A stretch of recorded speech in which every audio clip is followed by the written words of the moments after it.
Samantala, nasa 12 mamahaling sasakyan ang natagpuan ng Philippine National Police sa garahe ng isang kondominium na umunoy pag-aari ni dating Representative Zaldico. Sa ngayon, iimbestigahan na ng PNP HPG kung paano naipasok sa bansa ang nasabing mga sasakyan. May report si Ryan Lesiges. Nakatakdang isailalim sa forensic examination ng Philippine National Police o PNP ang mga sasakyan na kanilang na-recover sa garahe ng isang condominium na sinasabing pag-aari ng mga kumpanya na konektado kay dating Ako Bicol Representative Zaldico.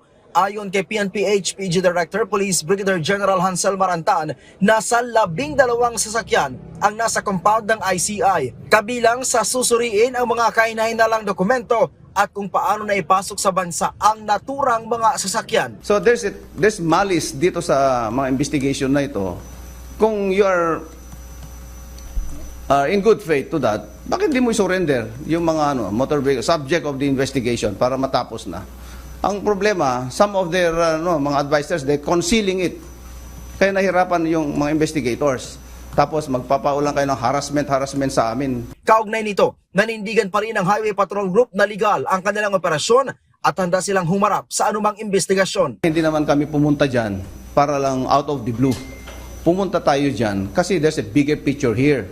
Na narinig ko naman yung mga interviews na there's a situation na naka-attach naman yan sa mga ghost projects and substandard subject of the biggest issue now in the country.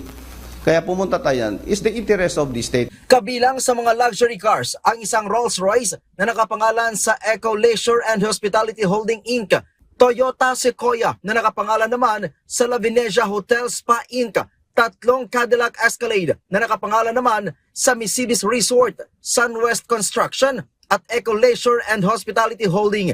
Meron ding dalawang Lexus na nakapangalan sa Sunwest at La Venecia Hotel at isang Mercedes na nakapangalan sa Sunwest.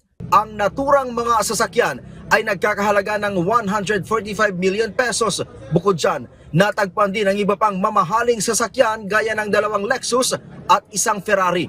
Kaugnay nito, ay ibinunyag ni Marantan na 10 mamahaling sasakyan pa ang kanilang hinahanap na kabilang sa 24 na subject sa search warrant. Binibigyan ko ng warning yung mga nagtago ng mga sasakyan na hinahanap namin. Kasi pag inabutan namin sa inyo yan, kayo ang mananagot. Hindi naman ninyo may tatago ng matagal yan. Ang laki-laki ng mga sasakyan na yan So, mag-isip-isip na rin kayo dahil hindi naman kami inosente sa mga craft ninyo.